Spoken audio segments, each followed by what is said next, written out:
Hello, everyone. Hi, welcome to Politics. We are live, so anything could happen. My name is Will Simmons. I'm a politics teacher here at Hills Road. I teach both history and politics at Hills. I've been here for about a year. I'm here to sort of talk you through politics, sell you the politics course a little bit, and discuss what we do here in the politics department at Hills Road Sixth Form College. I'm going to be speaking for about 20 to 25 minutes, just talking you through all of that. We do have three wonderful helpers here today, or I should say two helpers, and the wonderful Greg Pollock, who is also a politics teacher. Say hi, Greg. Hi, everyone. We've also got Cody McBride and Brendan Rose, who are students. Say hi, guys. Hello. Hi. And they'll be waiting for you at the end of my short presentation, just to sort of answer any questions that you have along the way. So do please ask questions all the way through the presentation. We will get back to them in due course. You should see a sort of a chat function on the right. Do ask questions as we go through. I won't answer them personally. I will continue with the presentation, but they will stay there on hold for Greg and our student helpers to get back to you at the end of the session. So without further ado, what I will do is I'll get started with the brief presentation. And that is going to start with a sort of a discussion about what politics is, why we think politics is a useful subject for you to study, and why we think you should be excited about the prospect of studying that at Hills Road. So first of all, politics is obviously everywhere. It's in the news. We've seen a huge increase in interest in politics over the last few years, which is probably a reflection of the global and national political climate, which has suddenly hotted up and got very, very interesting in the last few years. One of the unique selling points about politics, of course, is that it is a living and a breathing subject. And by that, we mean that it's probably the only subject that you have the opportunity of studying at A-level where the textbooks that you're working with are already out of date. They go out of date the day that they are published, because it adapts with the news and what's happening in current affairs. So it's very, very likely that by the time that you sit your politics exam at the end of year 13, which we hope you choose to do at Hills Road, that you will be writing about something that might not even have happened yet. And in fact, even writing about something that could have been in the newspapers, on Instagram, on Facebook, and on the BBC website that morning. And we think that's really exciting. And that's something that genuinely is unique about politics, very current as a subject. We also think that politics is useful and exciting as a subject because it gives you the opportunity to question the world around you. So we get an opportunity to sort of see the sort of institutions that govern our country and govern other countries around the world. And we start to question how they've come about, why they've come about, and whether they work and whether they're the best types of institutions to take us through our current crises and problems and issues that we have to deal with on a daily basis. So it gives you the tools to sort of question that. And it also gives you the tools through what you study in the course of your A-level in politics, to critically approach what's happening in the news, the things that you see on the BBC at 10 o'clock every night, and what you might see scrolling through your Instagram feed. It gives you the opportunity to see the real story behind that and to question why those things are as they are. At the very least, we hope that a politics A-level will equip you with the tools to hold your own in a heated discussion in the pub at university, or at the very least, in the Facebook comment section. Another thing that we think is really useful about politics is it gives you an opportunity to see things from different points of view. You will, in all likelihood, in a class at Hills Road of 20 to 25 students, come across people who have different political views and ideas to your own. We think that's really valuable as a life experience. We think that's really, really useful for you to have. And we treat a lot of people, well, we treat everyone at the college and their political views with respect. And that's a really useful skill to see things from different points of view. You will, of course, also be introduced to lots of different ideologies in the course. So you might find yourself actually being given the language to help express your own political views that you might not have at this moment in time. So you might come out of the course in politics at Hills Road saying, I am a liberal, or I am a conservative, or I am a socialist, in ways that you wouldn't have perhaps had the tools to do so beforehand. So that's what politics is. In terms of what politics looks like at Hills Road, we have up on the slide in front of you a sort of a breakdown of the course's structure according to the exam board. So I make that important distinction because it's slightly different to how your lessons will be divided up when you are at Hills. But in these separate boxes here, you can see Year 1 and Year 2 split up into 3 separate components. These components make up your 3 assessed parts of the course. We take the Edexcel exam board, which is the exam board we've chosen, and they split it up into components 1 and 2 in the first year, where we'll be looking at UK politics and core political ideas. So that's particularly looking at the development of political parties, the main political parties in the British system of government. And then component 2, looking at UK government and the non-core political idea that we study, which is nationalism. And that's looking at the different branches of government, how they cooperate, where sovereignty and power lies in the UK. And then finally, in the second year, you will look at the component which is global politics, looking at how power has developed on a global scale over a long period of time, but our particular focus is in the post-war world, post-1945. That's looking at the development of organizations like the UN and NATO, but also looking at developments in terms of environmental and political, economic, global governance. Just to preempt a question that we might have targeted at Greg and our student helpers, some of you who know the exam boards might know that component 3 is a component that actually has 2 different options. You can either do global politics as we do, or choose to do the USA. I know that some students get quite excited about the prospect of doing the USA, so I feel like it's worth explaining why we don't. One of the reasons is that we firmly believe that the USA is not the power that perhaps it was on the global scale, 10, 15 years ago. We are now living in a far more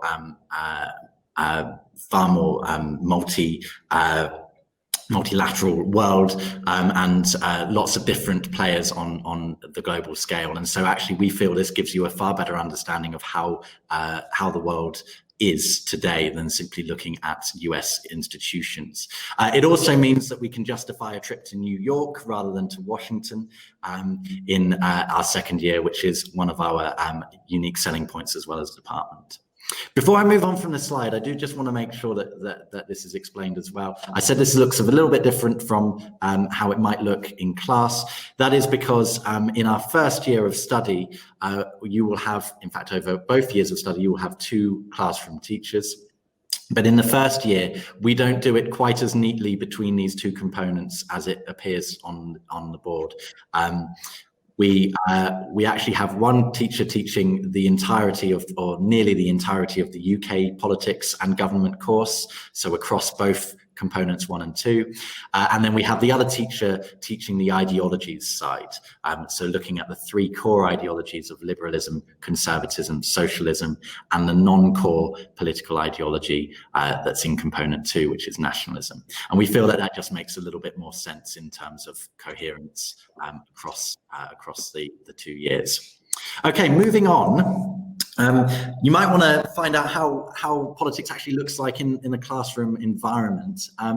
Now, I'm sure Brendan and Cody will be able to give you examples of how that works later on. Generally speaking, a lesson starts very casually, very informally, with a discussion perhaps of what has happened or what has been in the news that morning.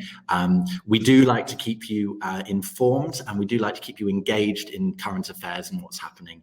We feel that's a really useful skill, and obviously helps you keep abreast of current affairs and what's in the news. So we might have a chat about that. It might well be relevant to what we will move on to study in the lesson. It might not be. It might be something that just interests you all. A lot of students were particularly excited about Trump getting coronavirus a few weeks ago. That filled a lot of discussions. But it could be on anything.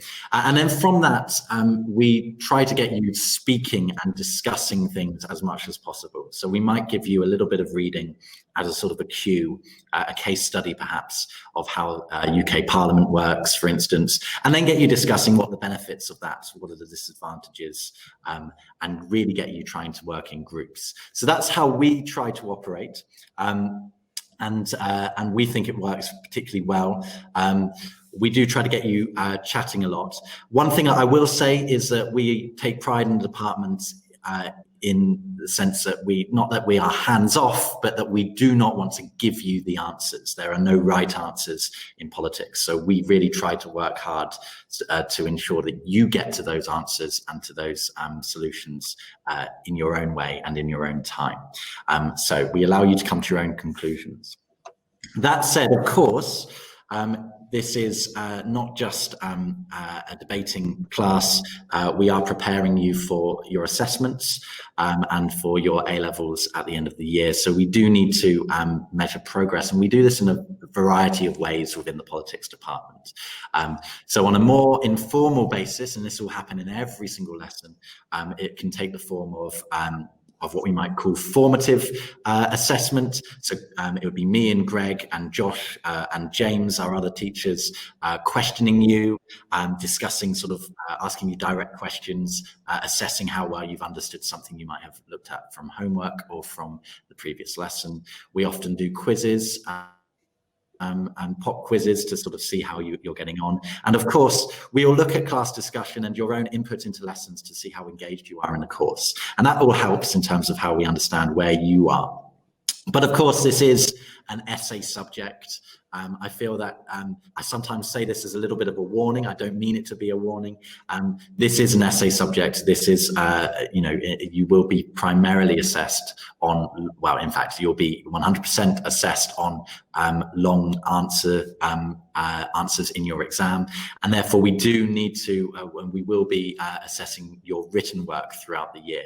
So a lot of our, how we measure progress will be in feedback to your on your essays and your written communication, and we will spend a lot of time with you working on those. You will get a lot of support in doing that. It might be that the first few essays that you write in class are heavily scaffolded with a lot of support from your teachers in how to plan and how to write these essays.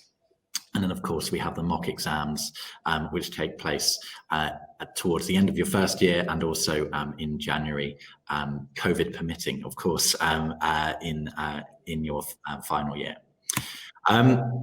Now, we've discussed all of that, and of course, one thing that we that should be said about A-level, and certainly about Hills Road, which I think is a really unique selling point about Hills Road. I myself am an ex-student here, and I thought this was one of the best things that I got out of my experience here. And that is that Hills Road really does provide you with a sort of a middle way between school and university. It really is a stepping stone between the two. And you will find that when you come to Hills, you have an awful lot more independence than you did before. That said, we encourage you to find out information on your own and to work independently in your own time and to pursue your own interests. We do help you, and we do give you guidelines and support to enable you to do that along the way. And that takes multiple forms. The first one is through a variety and a really quite diverse range of online resources that we have available to students to explore in their own time. The obvious one that we have, which you'll see this cartoon that's on the slide here, is a site called Pre-Tude Politics. This is a subscription site that the college has paid for, so it will be entirely free to you. And it's essentially a site that has a series of really quite advanced videos, but very accessible videos explaining all of the key features for our first year of the course. So that's looking at both the UK and government side and the ideologies side, breaks it down, goes into a lot more depth than you might have in the textbooks themselves. And we use that quite heavily in as homework to prepare students for the classes that we have, but it is also obviously readily available for students to access in their own time. So if there's anything that you don't quite understand, Pre-Tude is an excellent resource that we have on offer for you there. We also have access and provide you with access to a number of newspapers and online journals. You will have free access to a subscription to the Financial Times and to The Economist, which you can get through the library. You also have access to the excellent Politics Review Journal, which is a journal directed specifically at A-level students, which can provide those students that are aiming for the really top grades a little bit of extra stretch and challenge that can get you extra marks in essays. And then on top of that, it's not just in terms of what we give you for you to do in your own time. We also hold regular workshops each week where you can come in and talk directly to a teacher. It might be that you want to clarify a few things that haven't quite stuck in class, or if you've got an essay back that you're disappointed with the mark for, you can go to a teacher and ask for bespoke feedback in that way. So lots and lots of additional support on offer, not to mention the first part of the podcast, a podcast series led by your teachers, which just gives you a synoptic overview, a summary of all of the things that we study throughout the year, which we hope are really useful revision tools when it comes to revising for exams. Now, onto the part of the presentation, which comes with a slight caveat, and that is that a lot of the things that I'm going to talk about here, which are things we are very proud of as a department, for obvious reasons during COVID, and while the situation is as it is, we haven't been able to deliver in the way that we have in the past. Hopefully, things will be back to the old normal by the time that you are coming up to the college, so that we can deliver on all of these activities outside the classroom. But we are probably amongst the most active departments in the college outside of the classroom.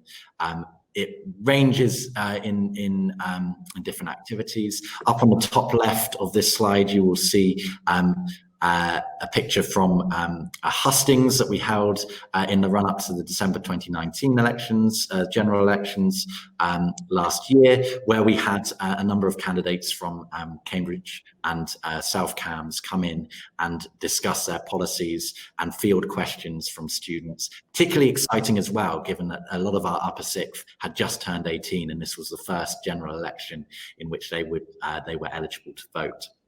We also have a conference that we hold every year in collaboration with a school in Yorkshire, in Sheffield, which gives us an opportunity to have academics come in to speak to our students, and also the opportunity for our students to mingle with students from different parts of the country, different social and economic backgrounds, different political views, and really get a different view of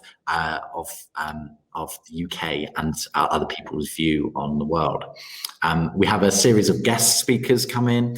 Some of them are up on the board here. We have on the left, on the right, if that makes sense, the first smiling woman on the right, we have Kirsten Ainley, who is a reader in international relations at LSE. She came in to give a talk on humanitarian intervention. We have Angela Rafferty in the middle, who is a Queen's Counsel barrister. She comes in every year to talk about political neutrality. She's actually very interesting because she herself did an A-level in politics. So she gives us an example of where politics A-level can lead to. She is now a High Court judge. And we also have Nick Hardwick, who is the former Chief Inspector of Prisons in the UK. He comes in to argue, to talk about the prison system. And he argues, interestingly, that increasing prison numbers are a result of essentially failures in other parts of society, which is an interesting point for students to consider. But our real coup de grace are the trips that we do. We hold a trip to Westminster every year, but our real selling point is and really popular with the students is our trip to New York in second year. Hopefully, as soon as things are back to normal, we will be relaunching that. We spend a few days in New York in January, I believe, going around some key areas. We visit the United Nations, and we also visit the 9/11 Memorial and Museum, commemorating, obviously, one of the, if not the most important geopolitical event of the 21st century. So all of that is extremely exciting.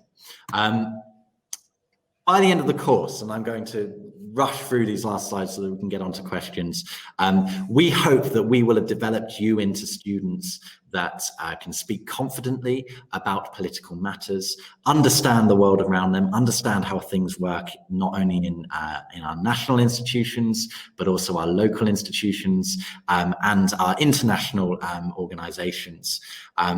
You will have the skills needed to perform well in Post Hills Road life, research, independent research, and reading, being able to critically analyze and debate topics. All of those should put you in excellent stead. And just to talk about where this sort of leads to, we mentioned Angela Rafferty moving on into being a High Court judge. Of course, politics can lead to you becoming a politician if you do want to, but it doesn't limit you there. There are all sorts of jobs that and career options that this can lead to with the transferable skills of debate and analysis and research that this sets you up for. So that might be in law, it might be in the entertainment industry, it might be in journalism, academia, or in fact in local or national government in elected office. Finally, just looking at our reports of student performance here, we're not going to spend too much time on this because we feel that this is very similar across the board at Hills Road anyway, but we are very proud of our student performance. Students, as I hope Brendan and Cody are going to confirm, really do enjoy the course. That's reflected in some of the grades that they get, which are well above the national average. An A star to B rate of 76% and 99% A star to E. And that sets them up for life post Hills Road, whether that is going on to university or going into full-time employment in one way or another. You can see up on here some of the courses at university that are taken up by our students. Obviously at the top of the list are politics-based topics, so politics and international relations, PPE, but also all sorts of things like history, geography, English, and music even. We have the transferable skills that can help us out there. Right then, guys, that's all from me. I know that's been a bit of a whistle-stop tour. I hope I've covered enough things there, but we are going to move on to the wonderful Greg Pollock, equally wonderful Cody and Brendan to answer your questions. So I will pass it over to you guys, and thank you very much for listening. Thanks very much, Will. So hi everyone, I'm Greg Pollock. I'm a politics and sociology lecturer at Hills. And what we're going to do now is work through some of the questions that you've been asking and most importantly hear from the students. I think it's vital when you're thinking about your kind of next step and going to sixth form that you get that kind of student input, because they were you a couple of years ago making these exact same decisions. So in terms of our key questions, one of the first ones that's come through, is politics a well-respected A-level for future universities?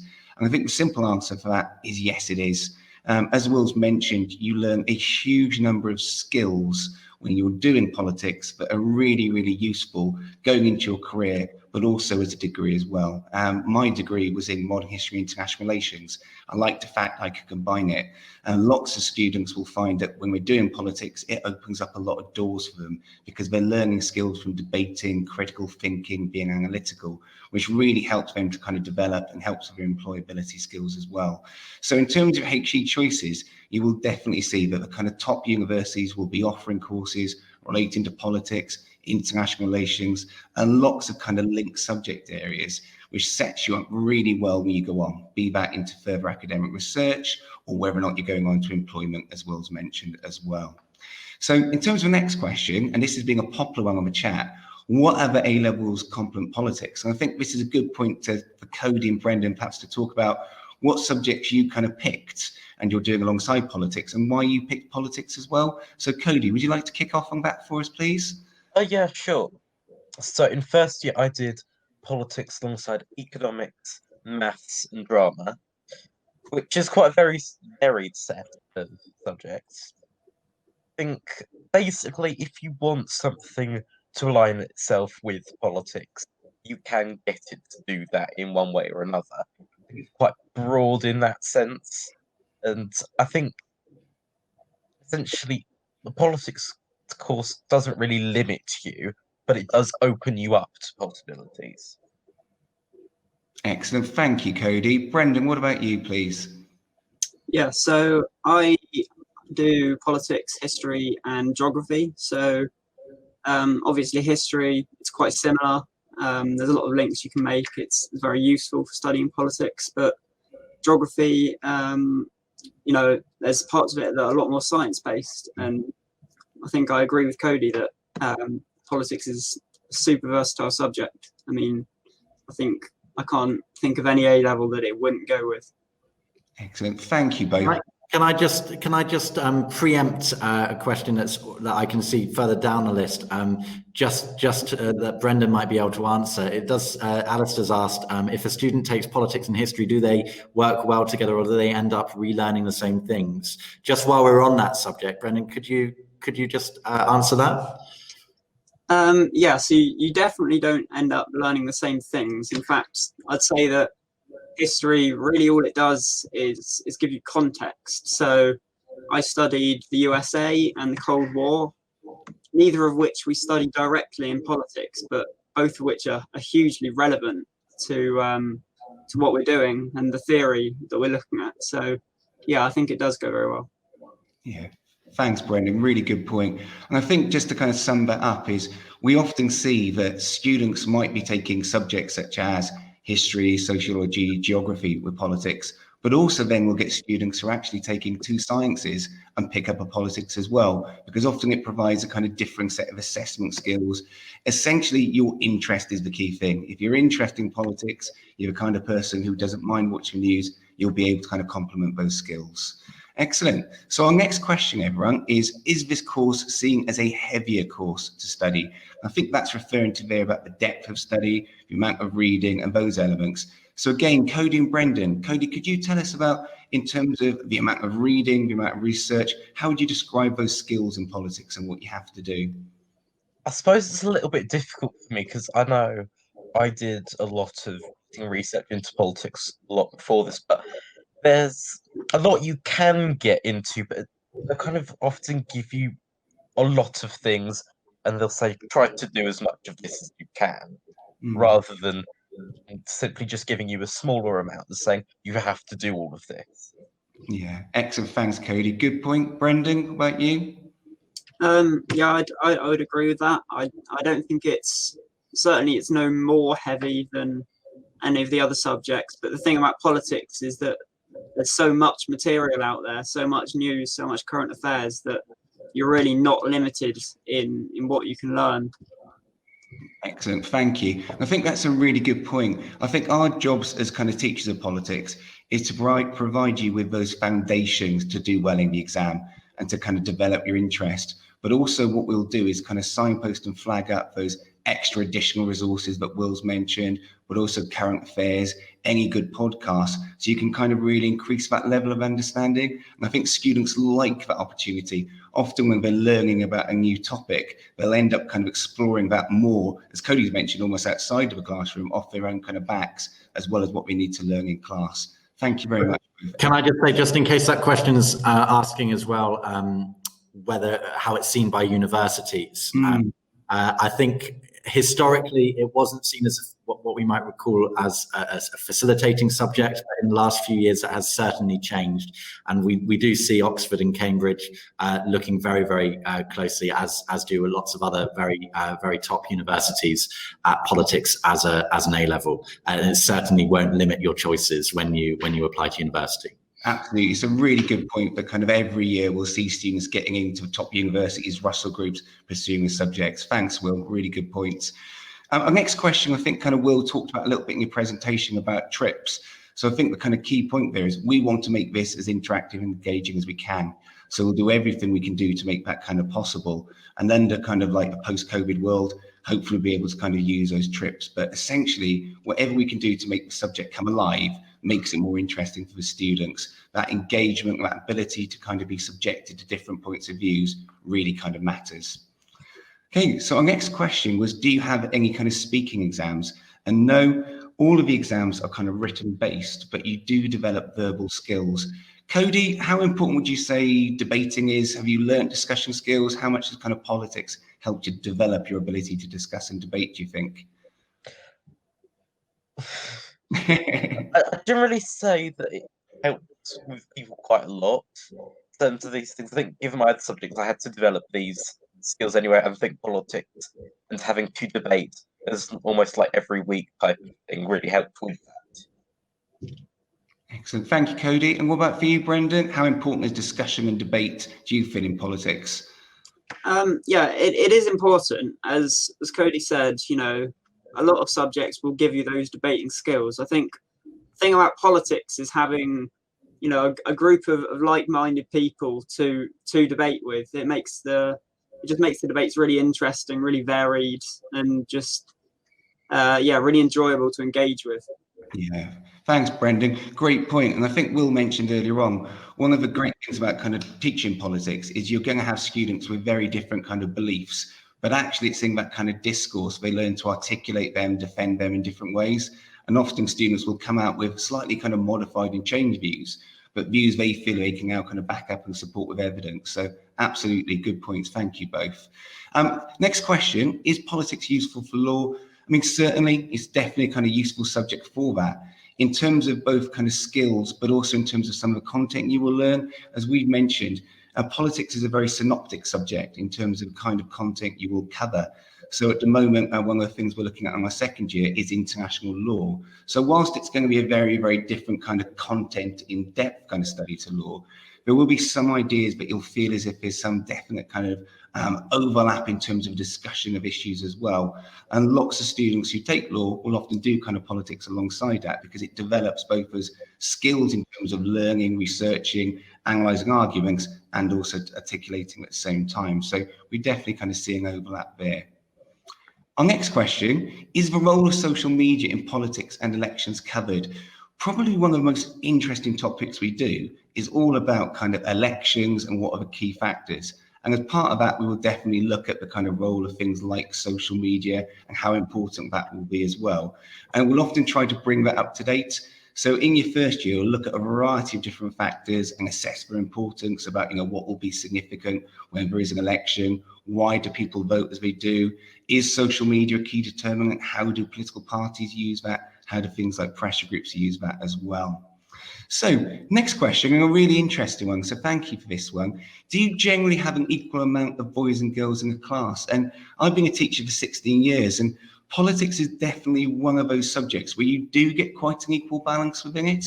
And I think often you will have essentially kind of, kind of 50-50 split often, but certainly you've got a good gender balance within the subjects. And even the topics you will look at will often look at different issues which have, again, a good gender balance within them as well.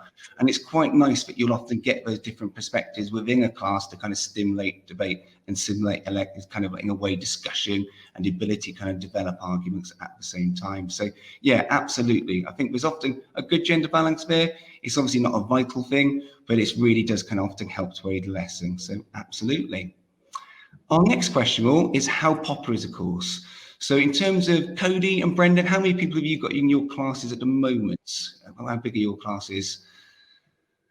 I think we're about 20 each. I thought there was about 200 across the year, though, and maybe slightly less.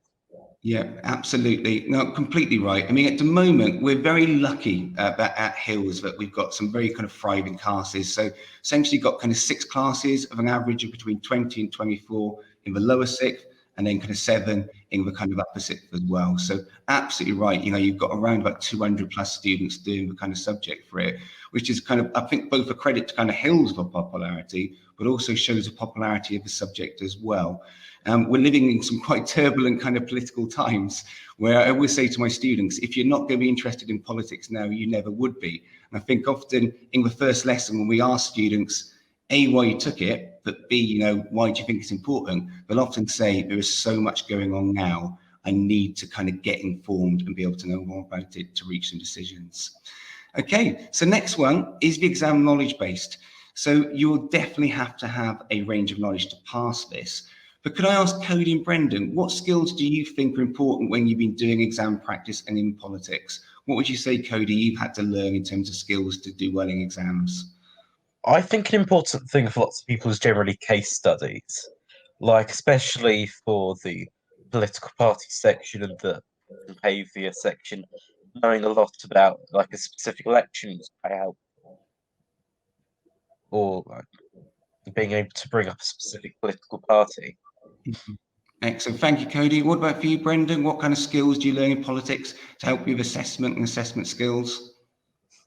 I think it's really useful to keep up with current affairs, because in many ways, the more update your examples are and your case studies, you know, the easier it will be to use them in the exam. So it is knowledge based, but you know, you won't get anywhere without applying, you know, what you see around you, and that's really interesting.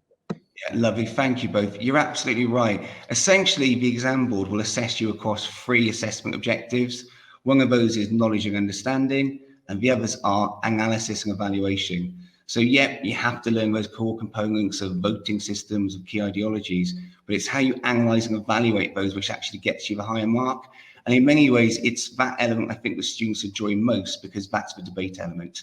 It's that ability to articulate arguments. So over the course of your 2 years, we'll provide you with that foundational knowledge, but also those key skills of analysis and evaluation as well. So really, really important so you can perform well and reach up those higher levels on those mark schemes. In terms of the next question, is there any further reading that we would recommend for students? I think, as kind of Will said, we offer an awful lot of kind of additional support. All of our students are provided with a textbook or an ebook. We also provide them with things like politics review. So what we'll do is provide our students with kind of the core text to help them out, but we'll also recommend stretch and challenge resources to help them extend that kind of knowledge as well. So Cody and Brendan, how much kind of reading have you felt you've had to do as you've gone through the course? Has it been integral to it? And have you done much more additional reading, used these other resources? How has that worked for you, Cody? Honestly, I'm a bit of a politics geek anyway, so I kind of stream a lot of stuff. I don't really know how much extra I have done as a result. It's just given me more opportunity. Yeah. Excellent. Thanks, Cody. Great. And Brendan, for you? Yeah, so I mean, we are given resources in lessons that we do read, and that's really useful. But as been said, we also get access to websites, you know, to journals, and I think just really immersing yourself in the subject does make you more likely to read the news, to read articles. So, you know, we're not given necessarily a huge amount of specific reading, but it is still an important part of the course, and it encourages you to do some really interesting topics. Excellent. Thank you both. Really good answers there. Thank you very much. And the next one, how much is each exam question worth? Across the 3 papers that you do in politics, they really do kind of provide a range of different exam style questions. So students over the course of 2 years will learn how to answer short 12-mark questions, which they will literally answer in 15 minutes, all the way up to kind of 30-mark questions, which can be taken between 35 and 45 minutes. And they'll even have a question which relates to a piece of source material. So there's a real range of different questions overall, and often it's learning those applicable skills, which is really important. So This week, with our kind of 6 students, we've been looking at 12-mark questions. And they've actually been doing some practice in class about how that'll work. So essentially, you're going to have a range of different questions that you'll learn about, but also practice for technique and develop. And the reason the kind of exam will do that is we want you to develop those skills. We want you to be able to have the knowledge and understanding, but also to be able to analyze, to be able to evaluate as well. So it's a real kind of contrast in terms of the questions they ask as well. And some of the questions are what we even call synoptic questions, which will ask you to build upon or kind of bring in skills or key knowledge from other areas. So as part of our kind of lower sixth work, we look at political ideas. So as Will mentioned, conservatism, liberalism, those ideas in socialism. And we will actually learn about key thinkers in there. So some of the key arguments presented by key thinkers within each ideology. And those key thinkers can be used and brought up in other questions as well. So one of the things we will do in class is really help students develop what do you need to do in this question, how do you get the highest marks, and how do you kind of practice that as well. So I think literally Brendan will be doing one of these tomorrow. So remember to bring in your plan, Brendan, because you'll need it. So it's a really kind of good skill to develop as well. Next question, does it have a coursework element? So no, as we mentioned, it's purely examination based. So you have a 3 exams at kind of the end of the course on it.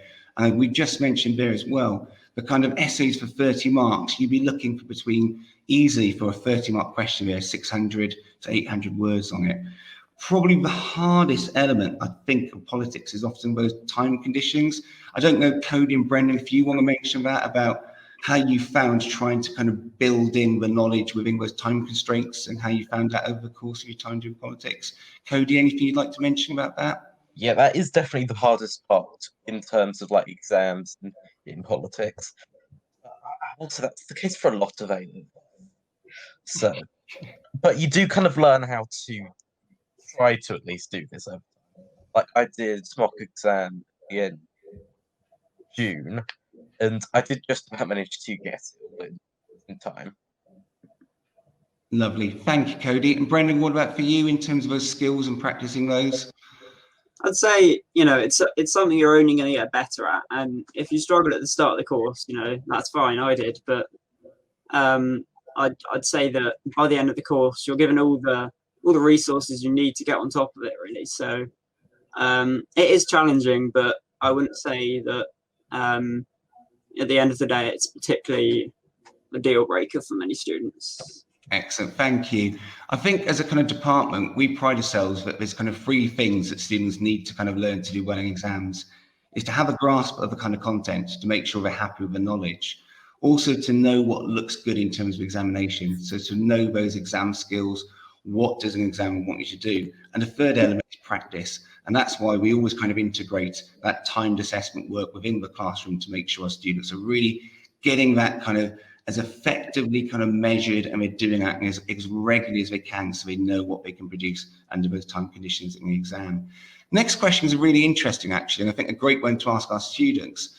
In the debates, do you have to represent your own opinion, or is it common to play devil's advocate? So in other words, to kind of look at different sides of the argument. And debates absolutely play an integral role in part of our kind of learning about politics. Cody, how would you describe how debates work? Is it often about having to take an alternate view or presenting your view? How's it been in your experience? Generally, it's more about presenting your own view. Like you can, if you want to play devil's advocate, you can if you want to. Sometimes it will be a very, very even argument. Other times, it's literally everyone against a couple of people. As it's quite a very friendly and more informal debate, that's quite nice. Like, I was in a debate about House of Lords reform, and it was me against every single other person in the class. Honestly, it was quite fun and interesting. Excellent. Thanks, Cody. What about for you, Brendan? Yeah, I'd agree. I think that it's more common to share your own opinion, but obviously that's not to say you can't play devil's advocate. And also, there's such a diverse range of views that there is always a debate, and if there isn't, someone you can guarantee will create one. So it's not really an issue that everyone just has the same view. Yeah, thank you. Yeah, you're absolutely right. Politics students are fantastic at finding something to debate about. So even a topic you might not think is controversial, sometimes the best debates will actually come out of that, kind of unplanned. So next question is, what is the exam board? So as Will said earlier on in his presentation, we're actually with edXL.